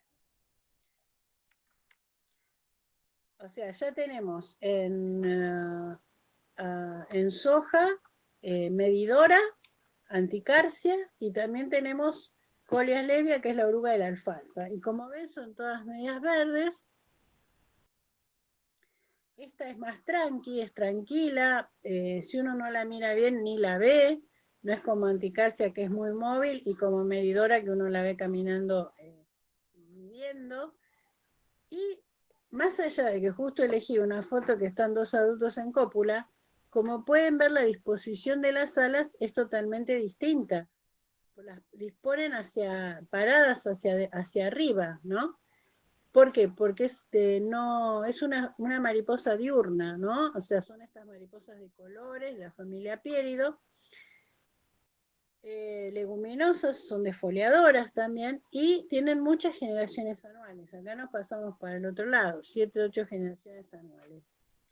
Y invernan como larva en inviernos benignos, si no, desaparecen, se van y vienen las migraciones cuando se acerca la primavera desde el norte. Solamente mencionar que es una defoliadora y como todas las defoliadoras, los umbrales en general vienen como complejo defoliador y puede ser tanto anticarsia como colias, como medidora, porque todas son defoliadoras. Y su umbral va a estar determinado por el momento del ataque. O sea, recuerda los cuadros que vimos en interacciones, en vegetativo puede superar, tolerar muchísimo, en reproductivo no. Bueno, la tucura, Dicroplus, recuerden, ya lo mencioné recién. Acá podemos ver la oviposición en el suelo, la espiga de huevos. Y bueno, puede haber un ataque de tucura, y sí, puede haber. Defoliando esta medio defolia todo cuando hay. Miren, acá quedó lo que les decía recién. Esto es uno de esos cuadros famosos en que se hace defoliación artificial. Tenemos rendimiento respecto a un testigo no defoliado, porcentaje de defoliación y distintos estados fenológicos. B6-7 es B corta de vegetativo, reproductivo 2, 6 y 4, que sería la máxima etapa que se está formando el grano. Y bueno, vemos que un 80% de defoliación en un vegetativo prácticamente origina más de 90% respecto a uno no defoliado. O sea que tiene una alta tolerancia a defoliación. En vegetativo, y a medida que comienza la formación R2, la formación de las vainas y la formación de los granos, esa capacidad de compensación disminuye. Y vuelve a subir ya cuando el grano está formado. Espodoptera. Espodoptera ya la vimos recién como cogollera. Ya la vimos. Dice, consumidores de tejidos, hojas y vainas. Y acá lo importante, si tienen estas especies, es que si consume vaina puede llegar a generar daño directo. Y además, si se agujerea la vaina, en general vienen patógenos de semilla y bueno, la semilla ya queda manchada, ¿no? Bueno, la Espodoptera frugiperda, militar tardía, Espodoptera cosmioides, que ahora voy a hablar un poquito, oruga de yuyo colorado, y Helicoverpacea, ya la vimos en maíz y la vimos en maíz. Bueno, acá también está. Es la que me olvidé de poner en la lista inicial. ¿Por qué es importante? A ver, acá tenemos dos especies. Vamos a ver la primera y la tercera. Espodoptera frugiperda, la larva, la pupa y el adulto. Espodoptera cosmioides, que es una que sale últimamente. La larva es un poco más oscura, el adulto son todos parecidos. Esto es algo nuevo, es algo nuevo. ¿Por qué es importante? Sería importante saber cuál Espodoptera tengo, porque frugiperda come un promedio de la experiencia de laboratorio de 170 centímetros cuadrados por larva, mientras que cosmioides se alimenta de 300. Entonces se está hablando que tendría que tener un umbral diferencial Espodoptera cosmioides, porque come mucho más que frugiperda. Bueno, es un datito no es cosas nuevas que van saliendo cada año, sale algo nuevo. Bueno, y nos falta para terminar de ver el complejo de chinches. Ya vimos un poco la chinche de los cuernitos. Nesara viridura es la más famosa, la más común. Y la chinche verde, pentatómido, de la familia pentatómido, estos que tienen una forma así media pentagonal. Metamorfosis incompleta, ninfas más oscuras, acá las tenemos más grandes con esbozos alares. Las oviposiciones de chinches son los huevos, son todos con forma de barrilito, muy ordenados. Y bueno, son muy polífagas y realmente son fitosuccívoros que se alimentan de toda la planta, pero el mayor daño que provocan es cuando se alimentan de las estructuras reproductivas, no las vainas.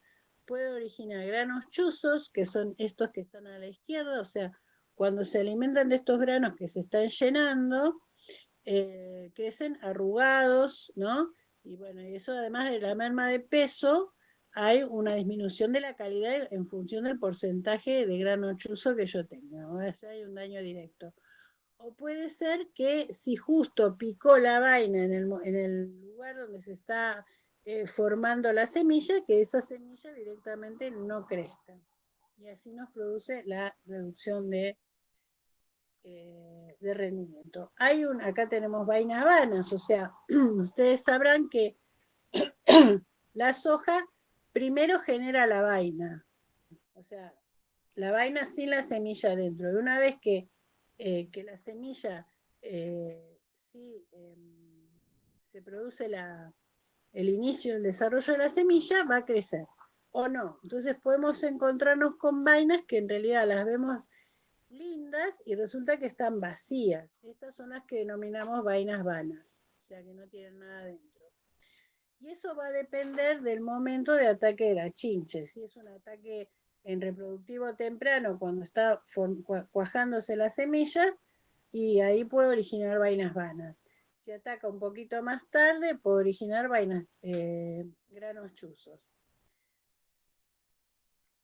O recuerden un ejercicio que habían hecho, que era el problema de la retención foliar, provocado por varias razones que ustedes investigaron, pero una de las hipótesis es las enzimas que tiene la saliva que generan que un ataque de chinche genere una disminución de lo que se llama la entrega del cultivo. O sea, es un cultivo anual que para cosecharlo tiene que secarse las hojas para que tenga una humedad determinada el grano que cosechamos. Entonces, una de las causantes puede también haber problema de fertilización, pero bueno, un ataque de chinche puede originar áreas que tarden en entregar el cultivo. No necesariamente es hoja, puede ser el tallo verde nada más, aunque pierda las hojas. Últimamente en soja el problema de chinche ha superado ampliamente el de Lepidoptera. Un poco dicen que es por la incorporación de la tecnología BT a la soja. O sea, hay soja BT que rechazaría el lepidóptero. Entonces, como que eso generó un nicho para un mayor desarrollo de chinche. Pero bueno, no sé si ustedes sabrán que, no me acuerdo ahora la empresa que la producía, si es Bayer, no me acuerdo, ha terminado con ese tema. O sea, no va a producir más BT para soja en el país. Así que bueno, eso hay que ver qué pasa.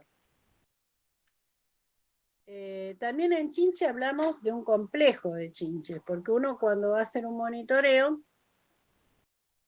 puede haber Nesara, virídula, pero puede haber también esta, la chinche del alfalfa, o roña del alfalfa, Pezodorus guildini, parecida, un poco más chiquita, tiene esta banda oscura en el protórax.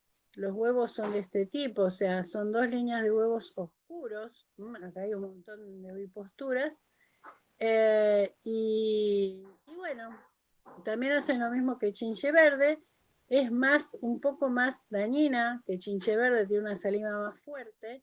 Por lo tanto, se habla que tendría que ser un poquito menor el umbral para controlar. También soja, polifitófagos, inverna como adulto el alfalfa o rastrojo. Me olvidé decir eso, que lo había mencionado antes, que Nesara inverna hasta acá, como adulto en corteza de árboles y refugios. Entonces es un poquito más tardío el ataque, porque tiene que llegar al cultivo primero. En cambio, Pezodorus, igual que la chinche de los cuernitos, inverna en el rastrojo el adulto también. Entonces puede haber ataques tempranos. También 3 o 4 generaciones por año, y repetimos lo mismo para todos. Y esto es un poco el complejo de chinche verde. Tenemos acá chinche verde, Nesara viridula, con las ninfas y los huevos, y las ninfas recién nacidas. Pezodorus, que es más chica que Nesara. Dikelops, la chinche de los cuernitos, es por estos cuernitos que tienen acá. Bueno, se ve bastante mal la foto. Y esta es otra, es de esa meditabunda que puede aparecer. Es muy parecida a la chinche verde, pero tiene las alas marrones. ¿Mm? Pero todas más o menos hacen lo mismo. Una cosa que yo creo que lo puse, no me acuerdo, en una clase la puse, el muestreo, cómo se hace el muestreo de lepidópteros, perdón, en soja con el paño vertical. La chincha hay que tener cuidado cuando hay alta temperatura porque tienden a esconderse, entonces no están arriba de la planta y por ahí no caen en el paño o están muy escondidas en el rastrojo. Así que a veces para tener eh, una evaluación adecuada, no solamente hay que usar paño vertical, sino revisar esa esponja que yo les dije, ese rastrojo que está en la planta, porque pueden estar escondidas ahí.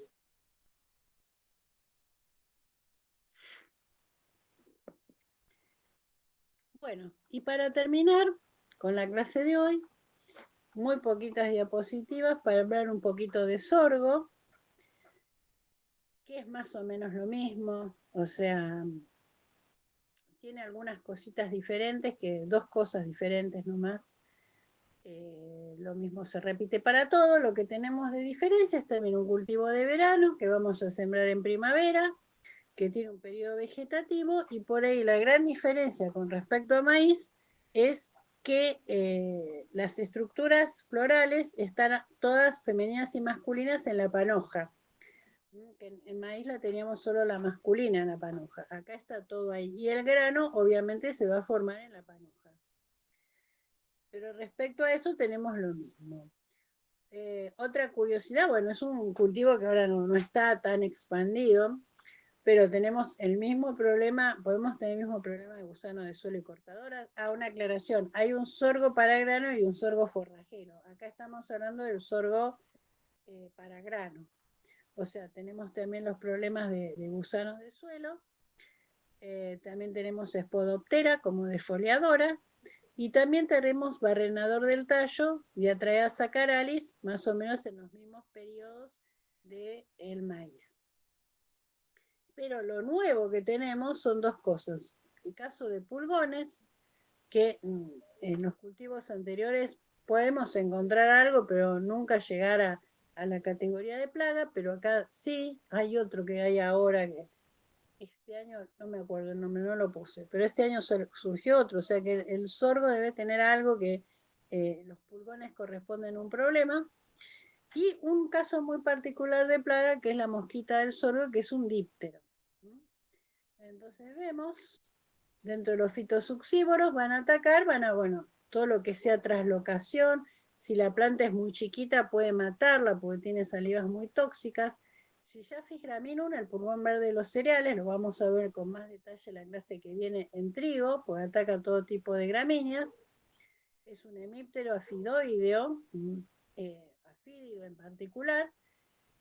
Y el otro es Rhopalosiphum maidis, pulgón del maíz, que está en maíz, pero no, el tema es que el maíz nunca te ha muerto un lote por pulgón, por Rhopalosiphum. En cambio, en sorgo, miren las hojas, provoca como una necrosis, o sea, no, por alguna razón tiene poca tolerancia a los pulgones el sorgo.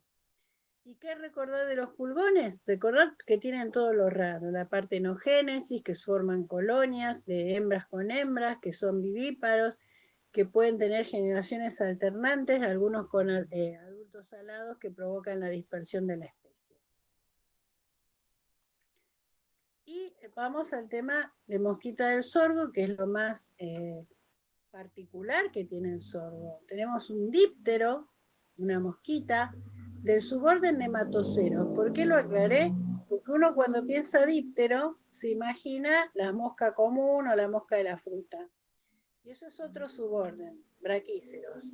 Los nematóceros son el suborden que tiene el mosquito común, el mosquito que nos pica, el hematófago. Dentro de ese suborden, tiene una familia, los esidómidos, al que corresponde la mosquita del sorgo. que antes en mis tiempos se llamaba Contariña sorgícola, y la pueden encontrar bajo ese nombre, pero ahora su nombre es Stenodiplosis sorgícola. Y lo que tenemos acá es la comparación de daño entre una panoja atacada con mosquita de sorgo y otra parcialmente atacada. O sea, cada una de estas bolitas son los granos de sorgo. Vemos que faltan en muchas flores. Acá no hay ninguna. ¿Por qué? Porque eso, ahora vamos a ver el ciclo, va a alimentarse del ovario de las flores, la larva de esta mosquita. Numerosas generaciones por año, estamos hablando de 7, 8, 9, depende de la latitud, e inverna como larva. Acá tenemos la mosquita. Como ven, esto, miren la referencia de tamaño. Es una panoja de sorgo tomada a nivel de cada flor de esa panoja. Y acá tenemos a la adulta hembra de la mosquita del sorgo con un ovipositor poniendo un huevo en el ovario de la flor femenina en la parte femenina de la flor. O sea, ven que tiene cierto aspecto a mosquito y el tamaño que tiene. Entonces, ¿qué pasa? Esa larva se va a desarrollar en el ovario gineceo, como les decía en mis tiempos, de la flor. Puede poner 50 o 250 huevos por mosca, un poquito... esa larva se va a alimentar del ovario, por lo tanto no se va a llegar a formar el grano directamente porque se elimina el ovario. ¿Puede ser recién fecundado el ovario? Sí, puede ser, pero bueno, ahí estamos. Va a empupar, miren los días. En 10 a 20 horas va a oviponer de 50 a 250 huevos. En 2 días nace la larva, en 8 o 10 días se hace pupa y en 4 días el adulto. O sea, el ciclo total más o menos 17 días, siempre en relación de la temperatura. Y bueno, la única forma cuando hay este problema es tratar de hacer como una especie de escape, de juntar, elegir un híbrido de floración uniforme, y es tan chiquita que un método de control, son de color anaranjado, si ustedes lo vieron, y un método de monitoreo era, en mis tiempos, era pasar la mano por la panoja y te quedaban puntitos anaranjados que eran las mosquitas aplastadas, digamos, ¿no? Para ver si hay presencia de mosquitas. Bueno, esta la verdad que es una rareza dentro del panorama de plagas de sorgo. Bueno, esas serían las plagas más o menos de cultivos extensivos de verano. Como ven, hay muchas que se repiten. Y yo lo que una época había hecho, yo no sé, yo les doy una sugerencia, pero me parecía importante, como esto es un cuadro que yo generé, como que sería como yo haría para estudiar de las especies. Ustedes vieron que hay muchas especies comunes. Entonces, tratando de integrar todos los conceptos que vimos en clases anteriores, para una especie, como para hacer cuadros resúmenes de las especies, ¿no? Entonces, bueno, como por ejemplo en el Saraviridula chinche verde, ¿qué saco del práctico de morfología funcional? Por ejemplo, el tipo de alas, el hemielitro, que nos sirve para identificarla como hemíptero, teróptero, el aparato bucal picador y establecer los daños probables. Del práctico de ontogenia, saco que es de metamorfosis incompleta, huevo ninfadulto. Desde clasificación de insectos, bueno, saco que es un hemíptero heteróptero por las alas, la presencia de bula. Del práctico de interacción de insecto-planta, saco todo lo que sea el daño de succión de fotosintactos, la partición de fotosintactos dentro de la planta, disminución de rendimiento en peso, picadura de grano, como daño directo. A una cosa que dije, me olvidé decir, el achinche cuando pica la soja y el grano ya está medio duro, por ahí no lo achuza, pero puede dejarlo picado, que también es un defecto de carácter del grano. Disminución de la calidad. Del de práctico de biología de especies saco que es multivoltina, que bueno, su disposición es agregada, que pasa el invierno como adulto bajo corteza de los árboles. Enemigos naturales, me parece que obvié el tema de enemigos naturales, que puede entrar. Tricopoda giacomelli, lo habíamos visto en el práctico de biología, que ponía un huevo en el adulto de Nesara viridula, polifitofa. Y bueno, y detalles de plagas de cultivos extensivos, por ejemplo en soja, cultivo de verano que se siembra en primavera y cosecha en otoño. ¿Dónde está la chinche verde a lo largo del ciclo de cultivo? ¿De qué especies y órganos vegetales se alimenta a lo largo de su ciclo de vida? Relacionar con posibles daños. Otras especies atacadas, ¿cómo le afecta? Bueno, lo iremos viendo a lo largo de los años. Esto es una sugerencia de cómo tendría que ir integrando todo. Pero bueno, es una sugerencia nomás que tuve un día, así que ustedes estudien como quieran. Bueno, no sé si tienen una pregunta o dejaríamos por hoy la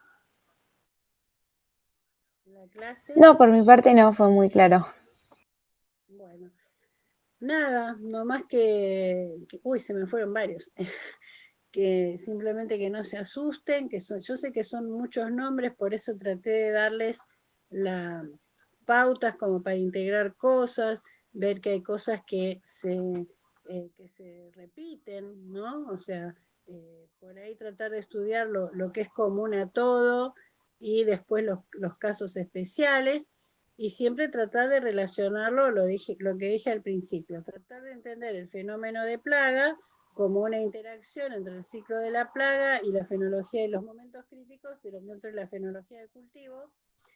Y bueno, muchísimas cosas más que uno por ahí no tiene claro, pero recuerden la pregunta que les dije en algún momento en el práctico de biología, que es la pregunta que te hace el productor, que es ¿por qué viene un año una plaga y otro año no? Y bueno, es la resultante de una serie de todos, ¿no? De las especies que están en el agroecosistema, de la distribución de cultivos, de las fechas de siembra de los cultivos, de los híbridos usados y su relación con el ciclo. Hay algunos cultivos que pueden escapar por una cuestión de ciclo, pero yo me acuerdo que en una época se evitaban siembras tardías de maíz porque caía justo en los picos de población de Diotraea saccharalis. Pero ¿qué pasó? Que cuando se generalizó esa práctica, Diotraea también cambió el ciclo, los picos se dieron antes. Y ahora se volvió al maíz tardío en algunas partes, y bueno, es toda una dinámica en conjunto, digamos, ¿no? Así que bueno, no sé si no hay más preguntas, terminaríamos acá. Dale, buenísimo. Por si las dudas te aviso que se fueron en la mitad de la clase porque rinden mañana, por eso pidieron que la grabes. Sí, Pero sí. nada, después la Yo me verán. imaginé porque ya me dijeron